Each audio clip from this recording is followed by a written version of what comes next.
Okay, hi. My name is Dawson Gage, and I'm making this video from house arrest at 6046 Leeward Lane, Wilmington, North Carolina, in what used to be the United States of America. Nowadays, I'm not so sure, but in any event, first thing first, Kamala Harris for president. Next, I'm going to do a discussion of this this brief. This is a legal brief, an amicus curiae, friend of the court brief, filed by a number of state attorney generals here in the USA against, yes, it concerns the power of states of the United States to take away the guns of people who've been judged in civil courts, so-called civil courts of domestic violence, or in some cases other ideas, other offenses. I understand that I'm speaking in legal idiom, but this video is made for the audience that understands the legal idiom, and it is especially directed at the person, to whom I mean no unnecessary disrespect, and indeed no disrespect at all. But there are certain things which must be said, and even if we keep this, on the level of the larger issues and try to bracket out my own situation, eventually, if you take the situation seriously, you cannot but connect the two. So this is, anyway, my question for the people that wrote this, and for in particular our Attorney General Joshua Stein, is whether he thinks that his argument here, or the argument that he signed his name to, with the does it apply to the First Amendment too? So this ruling by the U.S. Supreme Court, Mr. Stein got his way when he said, "I urge the Supreme Court," as he's wont to say. He seems to very much like the phrase and repeatedly urges the highest court in the land to do as he says. And he gets together with other states' attorneys general in this unbelievably mechanical and robotic and very much warlike way. Basically, what you see in the United States, in I believe the Chinese and probably other foreign countries, see this very clearly, that the United States is dissolving and tearing itself apart in a firestorm and a viral epidemic of litigation. And it's it's not just litigation, because obviously sometimes litigation can have benefits, but it's increasingly fruitless, and it is tearing the country apart. And no more. No law or no practice illustrates this more than Chapter 50B here in North Carolina and its analogs in other states, as they're called.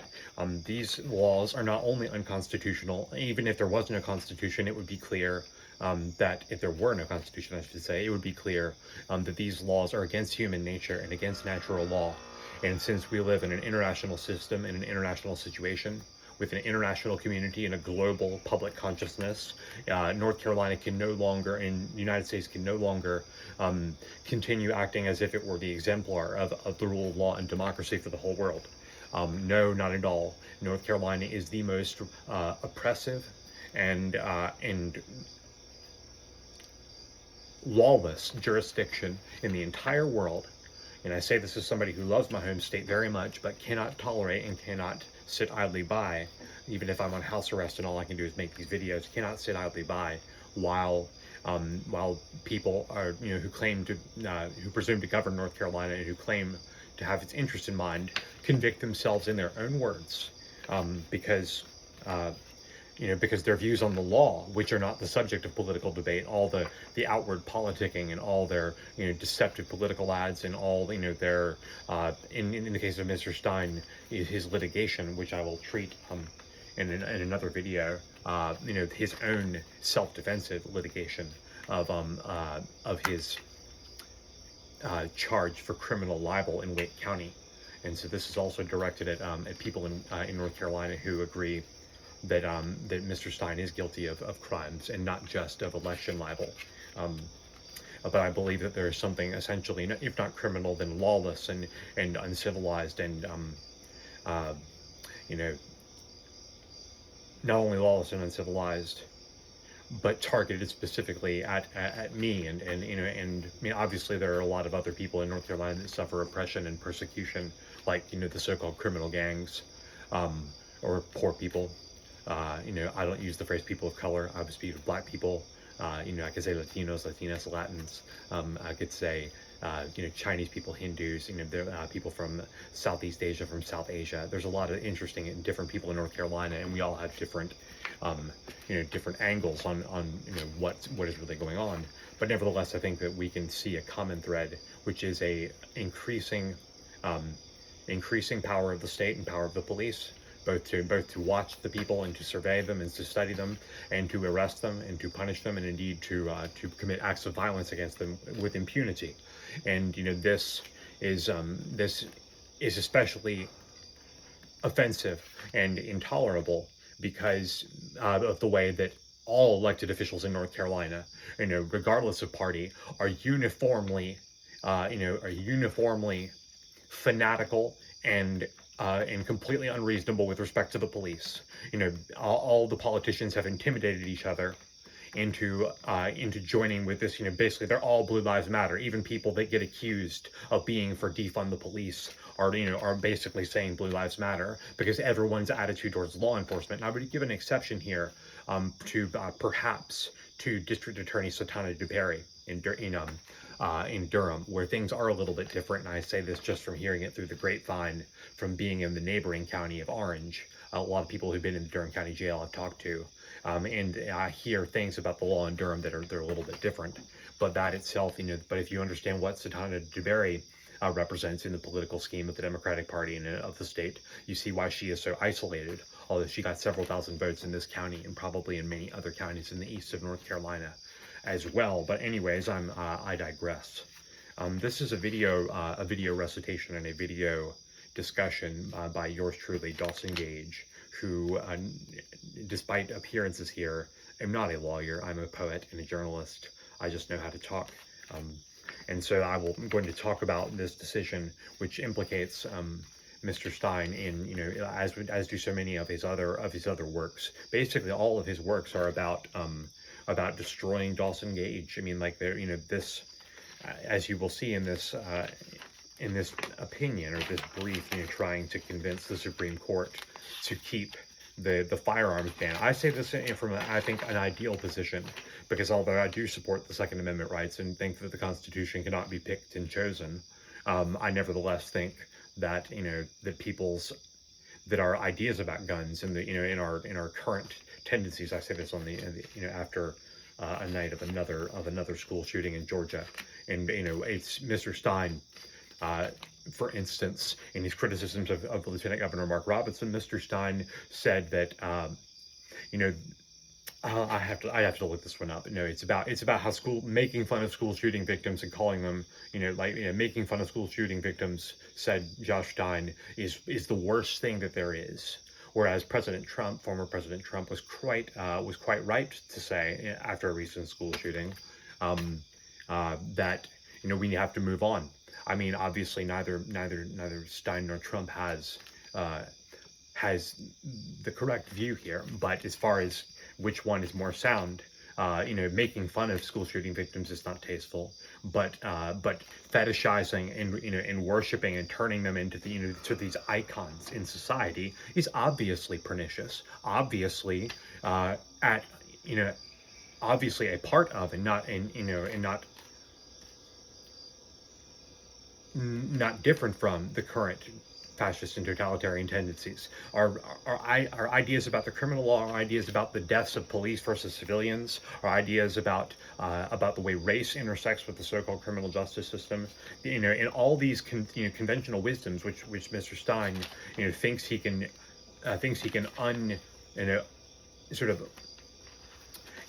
uncritically, everything he says is basically a platitude, a stereotype, an ideological trope, and except of course he does distinguish himself for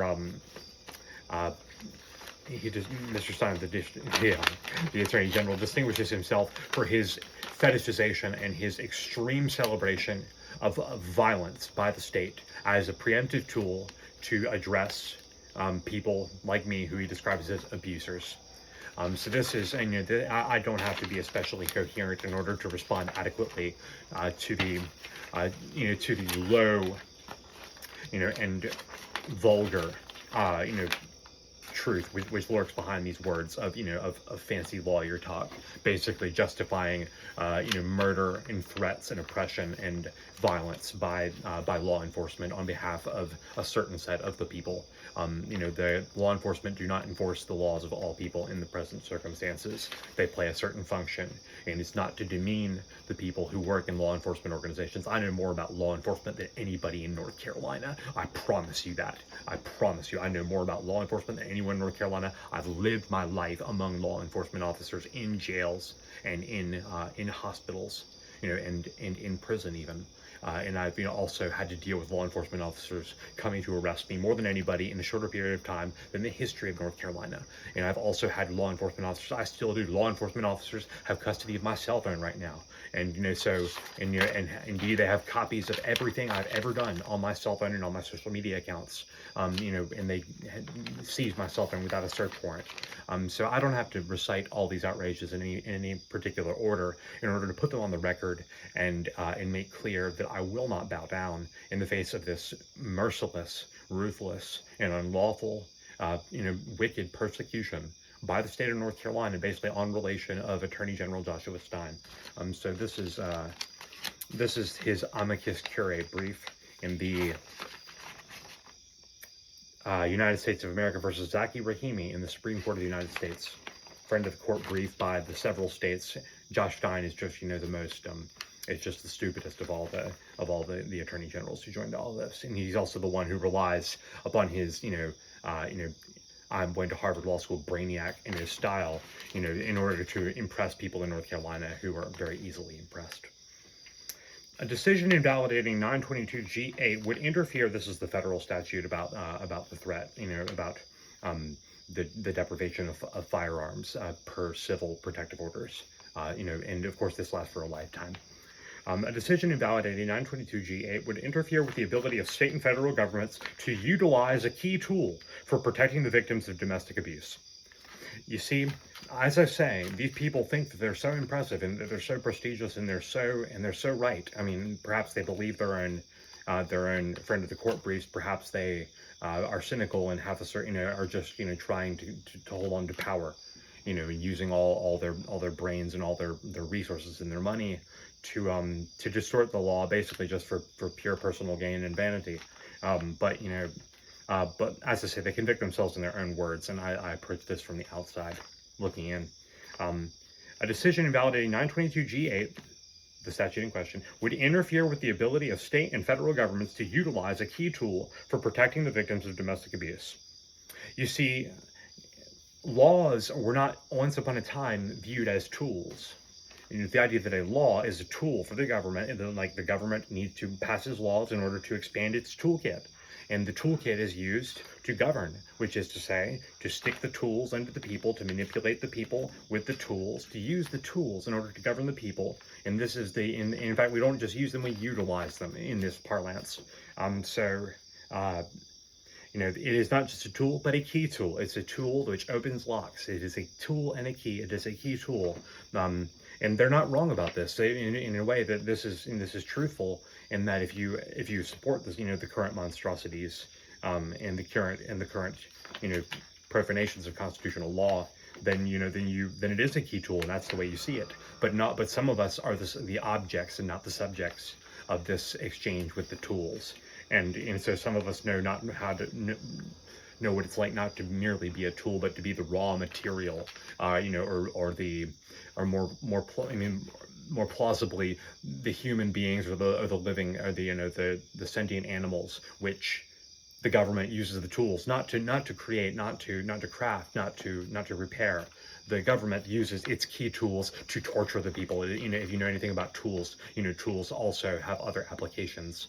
And in the government, in the person, and under the authority of people like Josh Stein, are basically sadists who believe that governance is requires, if it is not equivalent to necessarily, it's not, government is not only torture.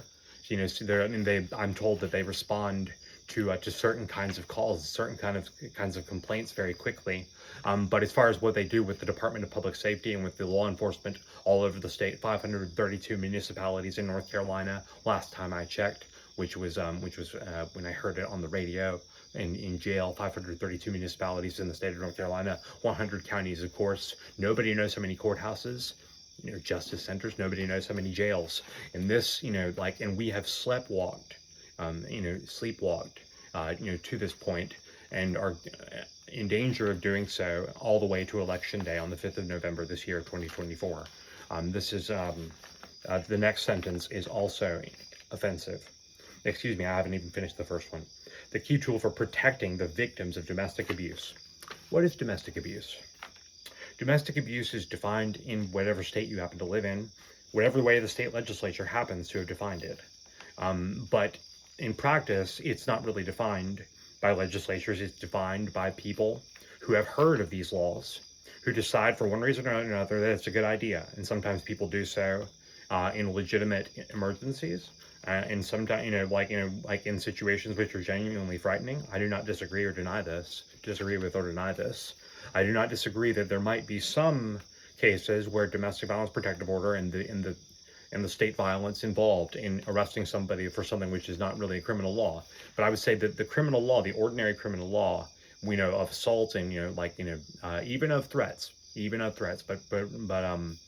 but basically the criminal law, which says, which focuses on the person and not, on, the symbolism of our language or whatever. I nevertheless focus on the symbolism of language. It's a key tool for protecting the victims of domestic abuse. This category did not exist a very short time ago. And it's not just that, the concept is a problem. The concept could be used to victims of domestic abuse to describe a certain set of people. The problem is that with the expansion of the definitions in their reckless and often deliberately malicious and sadistic and perverse application of these laws and of these protective orders. The issue is not that there isn't a problem with domestic violence. The issue is that Chapter 50B is not intended to improve the situation. It's intended to destroy people, the better to control them, and to tear people apart, to tear relations between the sexes apart, and to refashion them in a way that the district courts and law enforcement can carefully supervise. And so in Orange County and in many other counties of North Carolina, it's very straightforward. DSS will take your kids unless you get a 50B against their father, or even their mother, or even, you can get a 50B or 50C order again, you have to get a 50B order against your grandmother or your grandfather or your grandchild. You can't get a 50C order, and so you also have to get a 50B order with your roommates. So it's basically, the way that Mr. Stein tried to close the little gap and provide for same-sex 50B orders for same-sex couples who are not living in the same place. So if they're not living in the same place, it wasn't, the same-sex 50B ruling, which Mr. Stein claims is basically as his greatest achievement, and a triumph of his view of the law, in the state courts, which is not his only one. But he basically said that it was about equality for 50B, for 50B orders. But in fact, same-sex couples who live together did have status for 50B orders. And isn't that living together the original purpose of domestic violence? Domestic violence protective orders. The expansion of the law, and this is a point which cannot be emphasized enough. The problem became in its current form, in its current, unstable and dangerous form. The first problem was when they expanded 50B to 50B 4.1 and created the statutorily defined crime of domestic violence protective order violation, which was in about 1997. And as I say, its general statute is 50B 4.1, which contains 4.1A, misdemeanor violation of a domestic violence protective order, and 50B 4.1F, which is the felony offense, which is counted defined in terms of 2 prior convictions for misdemeanor. And so it's 2 strikes and it's a felony. And that is one of the things about the law which is patently unconstitutional. If you understand the Equal Protection Clause, and if you understand the due process clause. I mean, because basically, I'm one of the very, very few people, who've had a jury trial in Superior Court, for a single count of felony 50B violation. So the question of how this law is supposed to be interpreted by juries is another thing that this philosophy of Mr. Stein's and his ilk and his co-religionists, they say that judges and more importantly, they say that ordinary people understand and support this sort of thing, and they say that judges are capable of interpreting it correctly. But that's not the point. This is a criminal offense. The right to a jury trial is an important thing to consider. If only the judges know how to apply the law, then might that not be because they're afraid to let the people, think on their own about it? This was the question that Lysander Spooner, raised in his magnificent essay, which I only came across because I was reading Project Gutenberg books in jail. But Lysander Spooner, who also wrote a book about the Constitution and the Congress having no authority to legislate, but Lysander Spooner said that the ancient right of trial by jury allowed the jury to decide not only the verdict but the sentence.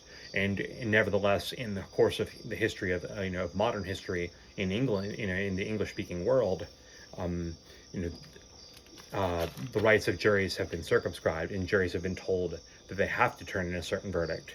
And so, really, what we're seeing with Chapter 50B is an attempt to take us back before 1670 and before the trial of William Penn, which was the case where the first case where they said they couldn't lock up the jurors and tell them to decide one way or the other, and to convict. That was with the trial of William Penn in England, which became a precedent thereafter. So the jurors in a single case had to do something brave, and that changed the whole course of the history of the law. The same could happen here in my own case, and yet Mr. Stein is sleepwalking towards this, or I would like to think so, because if he knows more about this than he lets on in public, we have a very serious problem. But the problem is serious enough just because of how insane and defensive, and I'm repeating my words because we're getting on 22 minutes. So the point here is that what you need to see is that while it appears that to be directed around a certain set of goods and a certain set of benefits which the people will get, that basically safety, there is a basic idea, like I'm working for you. He puts on a great show of I really love the people. He seems very personable. He's always on social media, blowing up social media, shaking hands with people. He's very, very cunning with his selection of of representative people, of visually representative people. He's very, he's very clearly has a visual idea of race and identity, which is reflected, which basically mirrors the current, what I don't even know what to call it, progressive consensus or whatever. So one thing that they say, which makes no sense, is that these laws must be kept because so many states have enacted them. In other words, even though the reason why we shouldn't attempt to solve the problem or recognize it as a problem is because the problem is so massive. And we shouldn't try to correct this insanity and to correct this error in reasoning and this false and damaging law. We should ignore it because the damage is so great. No. Nearly every state has enacted restrictions on access to firearms for those subject to domestic violence restraining orders. Affirmance of the decision below would undermine not only the federal government's efforts to keep firearms out of the hands of dangerous individuals, but the state's efforts as well. Nearly every state requires or permits courts to impose limits on the ability of individuals subject to a domestic violence restraining order to purchase, possess, or transport firearms. These common-sense measures protect public safety and reduce the risk of gun violence by temporarily removing firearms from the hands of those deemed by a court to pose a risk to those around them. The measures are fully permissible under the Second Amendment. See? They say the measures are fully permissible under the Second Amendment, but that's as they interpreted it. And they say that not only, the existing measures, but the new measures that they propose. Every new measure, they say, is also permissible under the Second Amendment, just like they say censoring my website is permissible under the First Amendment. The truth is that, it's fairly simple. They say whatever we want and whatever the government wants to do, we will come up with a justification for it, and we will even sincerely believe in it when we speak it to the people. But the sincerity becomes questionable, because the views are fallacious and wrong. And so Mr. Stein, he can smile and urge people on as he urges the Supreme Court. He can talk about I urge, but it only gives me the urge to you know, uh, to mount and intensify my criticisms, because everything he says is not just to me, to my mind, into my person, situated as I am. Everything he says is not merely stupid and you know not is not merely stupid, but threatening to me and to many people, who knows in what percentage of the people in North Carolina, but in any event, the proletariat, the working class, the oppressed underclass, black people, people from foreign countries, people in particular from Latin America. There's the North Carolina which Mr. Stein celebrates is not an equitable or just society, and so why does he have nothing to say about so many serious issues, and why is what he does say so completely unacceptable? Just because every state does it doesn't mean that it's okay. Many states' laws, like 922G8, operate as mandatory prohibitions on firearm possession for individuals subject to a domestic violence restraining order. Several states echo the language of the federal law, prohibiting firearm possession in cases where the respondent received notice in a hearing prior to issuance of the restraining order and where the respondent poses a credible threat to the victim. See,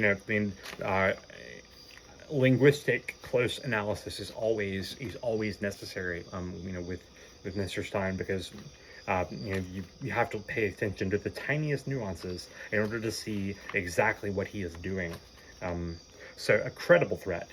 You see this word threat, which is an issue here, not just in this case, but in the Counterman case from Colorado, the stalking case, which I'm going to discuss in another video. But in some cases, threat is used as a noun, and the threat is a noun referring to the person, and the person is a threat. Or in this case, it says poses a threat. Poses a threat is different from uttering a threat. And the question of whether people make threats deliberately is precisely the question that Mr. Stein tries to obfuscate.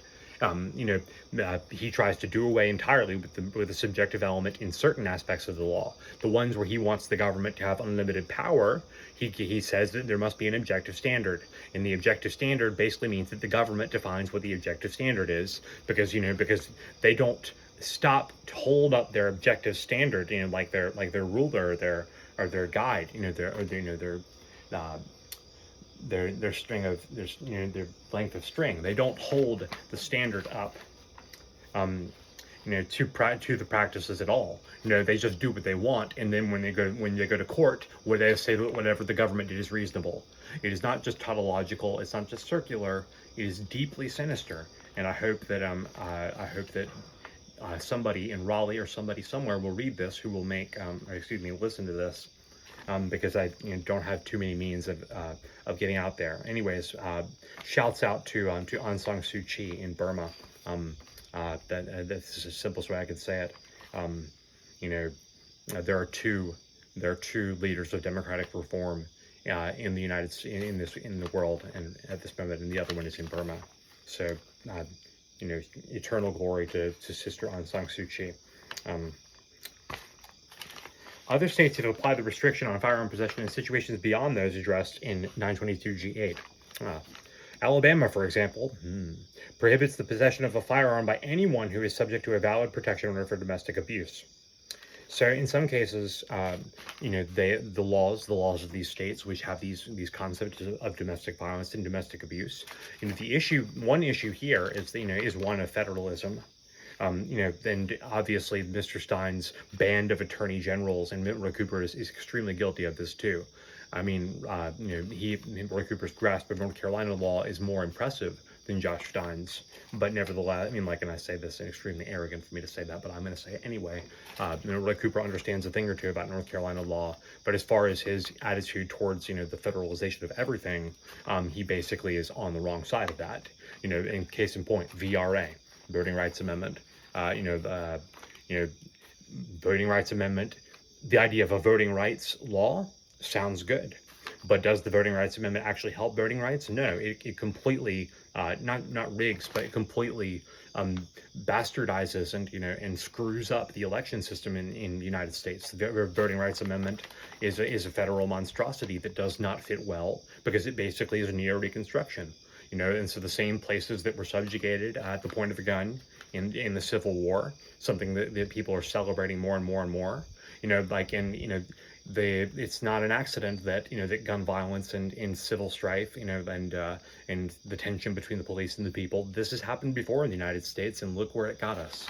And so just saying infinite law enforcement and celebrating police and mourning probation officers when they get killed trying to serve a flee and elude and a firearm by a felon warrant within the city of Charlotte. Okay, if somebody in Charlotte and is alleged to have committed firearm by a felon and flee and elude, that's not a fugitive situation. Okay, that's not a federal situation at all. Yet in Josh Stein's mind, probation officers can come to my house, to my apartment, and threaten to storm in, and then and say, like, when I told them, excuse me, let me call my lawyer, let me call my cousin, they said, no, you come out here right now, or we're calling the U.S. Marshals. And I bet they would have, and I bet that I would have gotten in a lot more trouble for making them call the Marshals. And indeed, I suspect that District Attorney, ADA Hannah McGee is probably got the Marshals on speed dial too, and that's a big problem, not only for the governor of North Carolina, but for the president of the United States. As I say, this video is very much its author, yours truly, Dawson Gage, poet and journalist, extremely supportive, extremely. I mean, not that I have that much reason to be, given everything that's happening to me, but I have hope and I have faith that President Kamala Harris will address this situation, because it's got her name all over it. And I don't think that she or anybody else really respects Josh Stein, and if they do, then they've lost my respect too, because there is no agreement with this man and no tolerating his avarice, his misplaced ambition, and his complete disregard for the constitutional laws of our state, without which this place would be a howling wilderness. North Carolina is a hard place to live in many ways, and has been for a long time, but at least for some time, in a way, we were free, and Mr. Stein doesn't even think that's worth talking about, as you can see.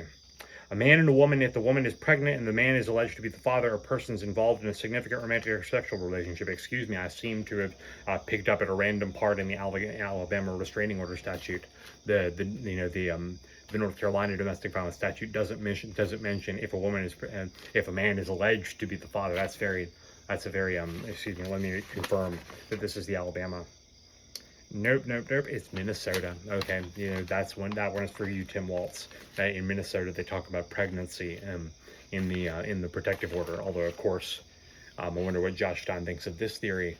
In 150B case in North Carolina, the defendant made a defense that the plaintiff, his wife, who was pregnant, had gotten her emotional distress from pregnancy hormones. Okay. Josh Stein, by contrast, says that Mark Robinson says, he tries to tell you, who you can marry,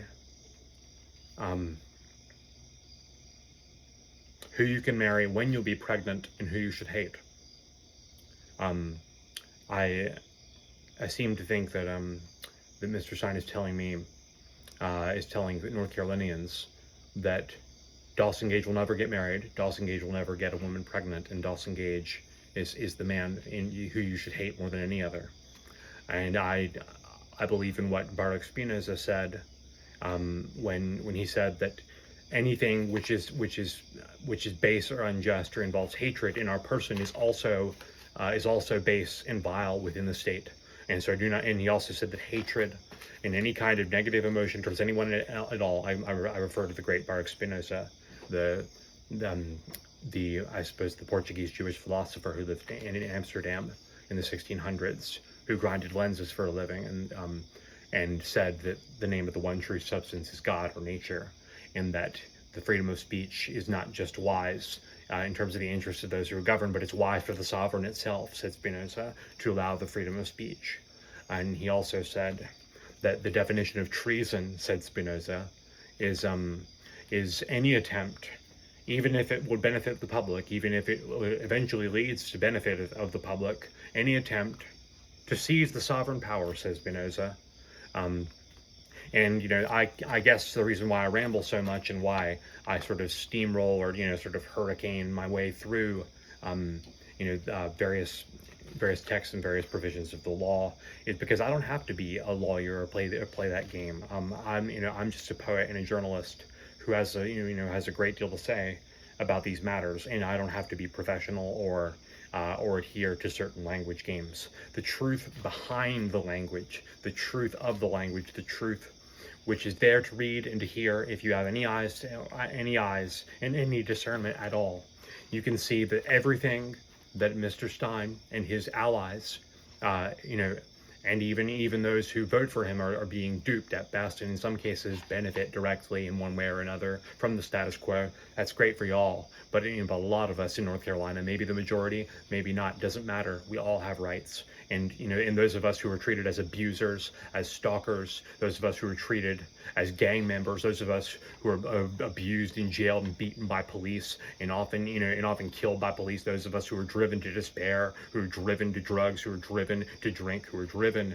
to lose our minds, who are driven to neglect our families and our friends, who are driven, basically, and not just who are driven to do certain things which are bad, but who are prevented and restrained from doing that which is good, not only for themselves but for everybody. So the sort of social orientation or the benevolence which Mr. Stein claims, for North Carolina is completely false and fictitious. If you look at what he says and not what he and what he does, both are equally offensive. Although there is of course a great gap between what he says and what he does. There's a great gap between what he is and what he seems to be to certain people who often, are part of the illusion, part of the performance. It's not convincing and it's not acceptable. As I say, the great Baruch Spinoza, the Jewish philosopher, the greatest of Jewish philosophers, the greatest of all philosophers, Baruch Spinoza, who of course was excommunicated from both Jewish and Christian Amsterdam, and declared the author of the most vile heresy which it is possible to imagine, a book forged in hell by the devil himself. And extreme thanks to Professor Stephen Nadler of the University of Michigan, Ann Arbor, for his book about Spinoza, which I read in jail. It's amazing the things you can do if you just have the right books in jail. As I say, Baruch Spinoza defined the crime of treason as any attempt to seize the sovereign power, which, regardless of whether it benefits the public or not, is indeed a seizure. The sovereign power belongs to the people. Mr. Stein believes that he can take it from Roy Cooper and treat it as his own private property. He thinks that the people will trust him despite the fact that he's so obviously an idiot, a fascist, and a demagogue. And I will add one more to that, says Spinoza, not me. I follow Spinoza on this one, but Spinoza, as far as I can see, says that Mr. Stein is not merely an idiot, whose intellect is not impressive, to those of us who think for ourselves, or who have, a practical approach towards things and have to experience the business end of his oppression. Mr. Stein is not merely an idiot. He's not merely a demagogue who says whatever he can to get elected. And in this case, he has a taste for the most profound celebrations of violence, and basically he believes that the role of the government is to use violence to protect some of the people in order to oppress the others, or to oppress them to protect them, or protect them to oppress them, one way or the other. He believes in a certain amount of oppression in order to bring about a certain amount of prosperity and a certain amount of safety, so-called, and a certain amount of tame and basically muted liberty.